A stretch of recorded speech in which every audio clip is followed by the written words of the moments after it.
नमस्कार मंडळी. दिवाळी फराळ पदार्थामध्ये बनवला जाणारा चकली हा पदार्थ आणि ताटामध्ये देखील पटकन उचलला जाणारा पदार्थ म्हणजे चकली. चकली ही तशी सर्वांच्याच आवडीची आहे, पण दिवाळी फराळामध्ये हमखास बनवला जातो. आज आपण परफेक्ट प्रमाणामध्ये साहित्यामध्ये खमंग अशी भाजणीची कुरकुरीत अशी चकली बनवणार आहोत. तर यासाठी मी इथं एकाच वाटीने सर्व माप मोजून घेतलेले आहे. तर मी इथं एका वाटीने 4 वाटी कच्चे रेशनचे तांदूळ, त्यानंतर 2 वाटी चणा डाळ, 1 वाटी मूग डाळ, अर्धी वाटी मी इथं उडीद डाळ घेतलेली आहे, अर्धी वाटी मी पोहे घेतलेले आहेत, त्यानंतर पाव वाटी साबुदाणा, त्यानंतर 2 चमचे जिरे, 1 चमचा ओवा, 2 चमचे धने, असं सर्व साहित्य मी इथं एकाच वाटीने मोजून घेतलेलं आहे बघा. सर्व साहित्य मी तुम्हाला इथे समोर व्हिडिओमध्ये दाखवलेलं आहे. आता हे सर्व खमंग असं भाजणीचं साहित्य आपण इथं घेतलेलं आहे. एका स्वच्छ सुती कापडाने आपण हे सर्व डाळी किंवा तांदूळ जे काही आहेत ना, हे सर्व पुसून घ्यायचं आहे. किंवा तुम्ही एक पाण्यात स्वच्छ असं धुवून सुती कापडावरती थोडंसं सुकूनसुद्धा घेऊ शकता.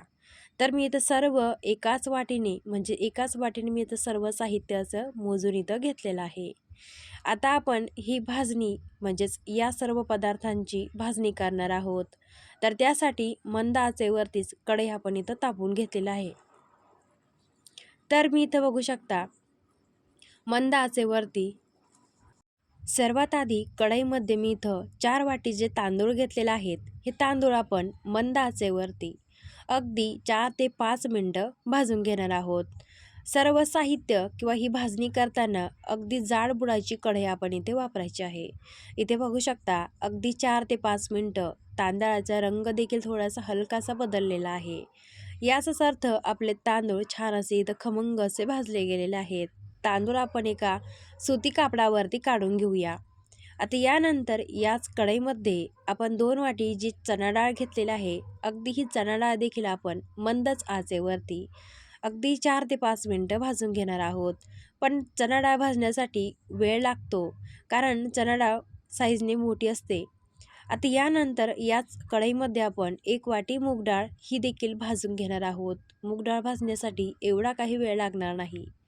तर इथं मूग डाळ देखील आपण याच पद्धतीने मंद आचेवरती भाजून घेतलेले आहे. आता त्यानंतर मूग डाळ आपण देखील स्वच्छ सुती कापडावरती थंड होण्यासाठी काढून घेऊया. अगदी त्याचनंतर या कढईमध्ये मी इथं घेतलेलं आहे ते म्हणजे पोहे. आता पोहे हे भाजले आहे की नाही कसे ओळखायचे, की ते भाजल्यानंतर थोडेसे आकसले जातात, थोडेसे बारीक होतात. याचाच अर्थ आपले हे पोहे भाजले गेलेले आहेत. पोहे देखील आपण इथं काढून घ्यायचे आहेत. अगदी त्यानंतर याच कढईमध्ये मी इथं पाव वाटी साबुदाणा घेतलेला आहे. चकली कुरकुरीत होण्यासाठी इथे मी पाव वाटी साबुदाणा घेतलेला आहे. साबुदाणा देखील अगदी 2 ते 3 मिनटं भाजून घेतलेला आहे. आणि त्यानंतर याच कढईमध्ये आपण पाव वाटी मी इथं धने घेतलेले आहेत. हे अख्खे धने आपण असे मंद आचेवरती इथं भाजून घेतलेले आहेत. आणि यानंतर याच धन्यामध्ये जिरे आणि ओवा देखील आपण ह्याच कढईमध्ये धन्यासोबत छान असे खमंग भाजून घेणार आहोत. आता इथं पाहू शकता सर्व साहित्य मी तुम्हाला इथे दाखवलेलं आहे. ते सर्व मी इथं अगदी याच मंद आचेवरती इथं सर्व भाजून घेतलेले आहेत. आता आपण काय केलंय की स्वच्छ एक सुती कपडा घेतलेला आहे आणि जे काही सर्व साहित्य म्हणजे तांदूळ, डाळी, पोहे, साबुदाणा जे काही आपण सर्व साहित्य मंद आचेवरती भाजून घेतलंय ते अगदी सुटसुटीत मी इथं थंड होण्यासाठी स्वच्छ सुती कापडावरती पसरून ठेवलेलं आहे. तुम्ही अगदी अर्धा ते 1 तास हे सुकल्यानंतर किंवा थोडंसं थंड झाल्यानंतर तुम्ही भाजणी दळून आणू शकता. तर इथं अर्ध्या ते 1 तासानंतर हे सर्व साहित्य थंड झाल्यानंतर अगदी गिरणीमधून मी इथं ही चकली किंवा ही भाजणी अशा प्रकारे अगदी बारीक स्वरूपामध्ये पिठाच्या स्वरूपामध्ये पीठ अगदी मी बारीक असं करून आणलेलं आहे. बघू शकता अगदी बारीक दळून आणलेलं आहे. आता ह्यानंतर तुम्हाला जेवढी चकली बनवायची आहे तेवढं पीठ तुम्ही इथे घेऊ शकता. तर आपण जेवढं चकली भाजणीचं पीठ आणलेलं आहे, अगदी हे भाजणीचं पीठ म्हणाल तर अगदी 5 ते 6 महिने आरामशीर टिकतं. जेव्हा लागेल किंवा जेव्हा तुम्हाला बनवायची असेल किंवा खायची असेल, तेव्हा तुम्ही आयत्या वेळी ही चकली नक्कीच बनवू शकता. तर मी इथं फक्त एका वाटीने 4 वाटी भाजणीचं पीठ, हे चकली भाजणीचं पीठ मी एका बाउलमध्ये इथं काढून घेतलेलं आहे. सध्या म्हणाल फक्त मी 4 वाटी या पिठाची इथं खमंग कुरकुरीत अशी चकली बनवणार आहे. तर इथं मी एकाच वाटीने सर्व पीठ इथे मोजून घेतलेलं आहे. आता ज्या वाटीने आपण चकली भाजणीचं पीठ इथे मोजून घेतलेलं आहे, अगदी त्याच वाटीने आपण पाणी देखील घ्यायचं आहे. तर इथं बघू शकता, एकाच वाटीने मी 4 वाट्या हे पीठ घेतलेलं आहे. बाकीचं पीठ मी शिल्लक ठेवलेलं आहे. आता गॅसवरती कढईमध्ये ज्या वाटीने मी इथं भाजणीचं पीठ घेतलंय, अगदी त्याच वाटीने मी इथं 4 वाटी पाणी घेतलेलं आहे. हे प्रमाण अगदी परफेक्ट आहे. आता त्यानंतर हे पाणी कढईमध्ये आपण म्हणजे 1, 2, 3, 4 असे 4 वाट्या पाणी मी इथं टाकलेलं आहे. म्हणजे जेवढं पीठ तेवढं पाणी. आता यानंतर कढईमध्ये 4 वाटी पाणी टाकल्यानंतर आपण या पाण्याला छान अशी खळखळीत किंवा एक उकळी काढून घेणार आहोत. म्हणजे पाण्याला छान अशी उकळी आल्यानंतरच याच्यामध्ये आपण सर्व मसाले, साहित्य इथे टाकणार आहोत. एक 5 मिनटं आपण वाट पाहूया. या पाण्याला छान अशी उकळी आलेली आहे, तुम्ही पाहू शकता. आता या पाण्यामध्ये उकळी आल्यानंतर सर्वात आधी आपण टाकूया ते म्हणजे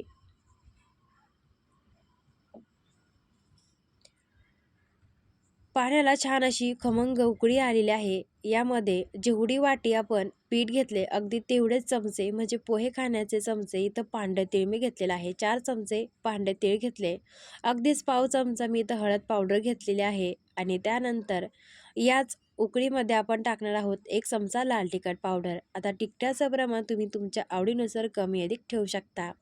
आता 1 वाटी म्हणजे 4 वाट्या पीठ घेतलं. अगदी त्याच वाटीने म्हणाल तर 1 वाटीला 1 चमचा असे 4 चमचे पोहे खाण्याचं मी इथं तेल या उकळीमध्ये टाकलेलं आहे.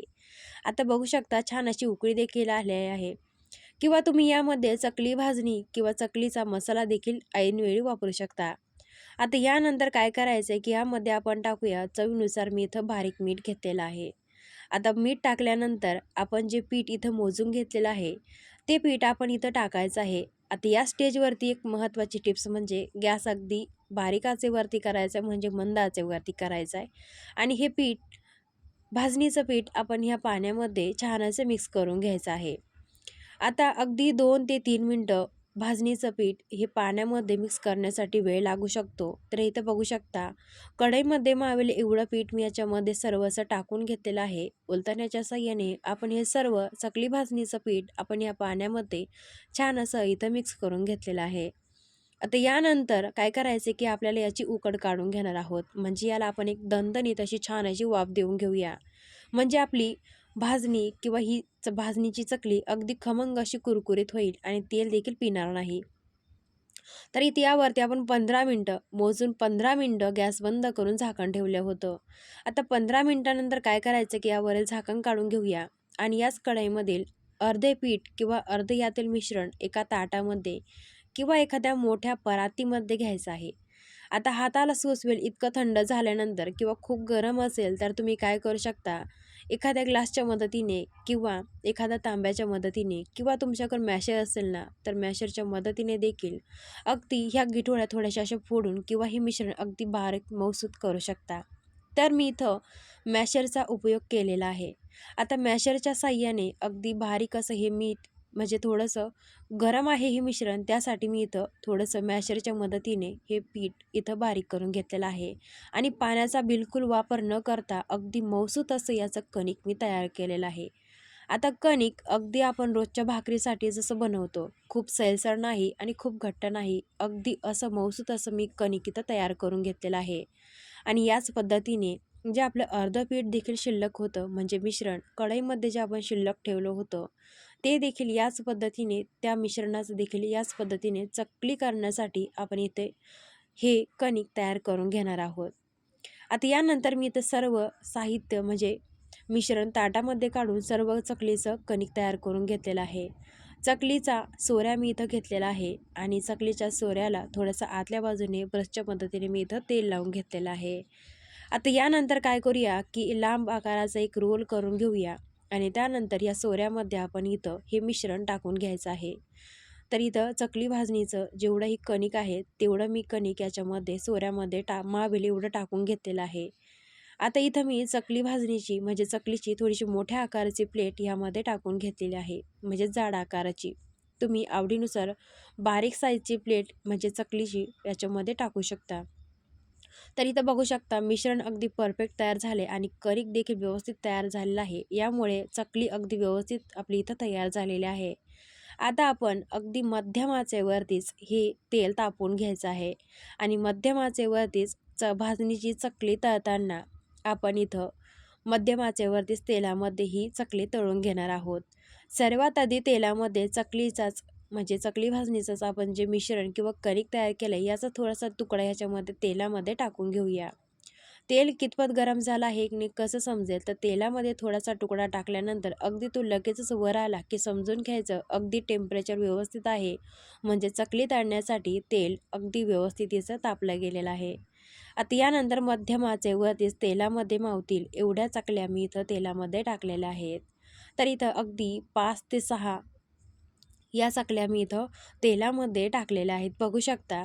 आणि चकली तेलामध्ये टाकल्यानंतर अगदीच वर आलेली आहे. आता चकली दुसऱ्या बाजूने उलटताना लगेचच उलटायची नाही आहे. अगदी 1 ते 1.5 मिनटं म्हणजेच चकलीची अगदी कडेची बाजू थोडीशी कडक जाणवली की त्यानंतर झाऱ्याच्या मदतीने आपण ही चकली इथे उलटून घ्यायची आहे. तर इथं बघू शकता एक एक करून सर्व चकली म्हणजे तेलामध्ये मी इथं 5 चकल्या टाकलेल्या आहेत. एका वेळी जास्त चकल्या देखील तेलामध्ये टाकायच्या नाही आहे, त्यामुळे तेलाचं टेम्परेचर कमी अधिक होतं आणि चकली एकसारखी तळली जात नाही. तर इथं बघू शकता चकलीत आपली तळली गेली आहे की नाही हे कसं समजायचं, तर चकलीतील म्हणजे तेलामध्ये सर्व बुडबुडे अगदी कमी होतात आणि चकली तळल्यानंतर अगदी तेलामध्ये थोडीशी खाली बुडण्यामध्ये सुरुवात होते, म्हणजे तळाला जाण्यासाठी सुरुवात होते. तर समजून घ्यायचं अगदी त्यावेळी आपली ही चकली अगदी छान अशी कुरकुरीत अशी तळली गेलेली आहे. आता आपण हिला काढून घेऊया. त्या झाऱ्याच्या मदतीने मी इथं सर्व चकली इथं काढून घेतलेली आहे. आणि यानंतर म्हणाल तर मी अगदी दुसऱ्या बॅचमध्ये बारीक होलची जी प्लेट असते चकलीची, त्या चकल्या मी इथं पाडून घेतलेल्या आहेत. म्हणजे बघू शकता यानंतर मी जेवढ्याही चकल्या बनवल्या अगदी दुसऱ्या साईजच्या बारीक साईजच्या मी चकल्या इथं पाडून घेतलेल्या आहेत. सर्व चकल्या अगदी ह्याच पद्धतीने मध्यम आचेवरती मी इथं सर्व तळून घेतलेल्या आहेत. आणि जेवढं आपण मिश्रण मी इथं घेतलं होतं एवढ्या मिश्रणामध्ये म्हणाल तर अगदी या बारीक साईजच्या चकल्या 85 चकल्या इथं माझ्या तयार झालेल्या आहेत, बघू शकता. सर्वात आधी एक बॅचमध्ये मोठ्या आकाराची मी चकली पाडून घेतली, त्यानंतर अगदी बारीक स्वरूपाच्या हे बघू शकता अगदी व्हिडिओमध्ये मी तुम्हाला दाखवते. बारीक साईजची चकली देखील मी याच पद्धतीने मी इथं तळून घेतलेलं आहे.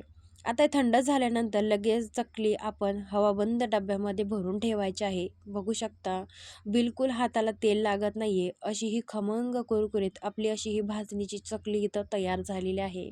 साहित्य मी तुम्हाला याच व्हिडिओच्या खाली डिस्क्रिप्शन बॉक्समध्ये देणार आहे. तुम्ही तिथं जाऊन नक्कीच साहित्य याच साहित्याने मोजून तुम्ही या दिवाळीला फराळामध्ये अशी ही खमंग कुरकुरीत भाजलेली चकली नक्कीच बनवू शकता. आणि व्हिडिओ जर आवडला असेल तर लाईक करा, शेअर करा.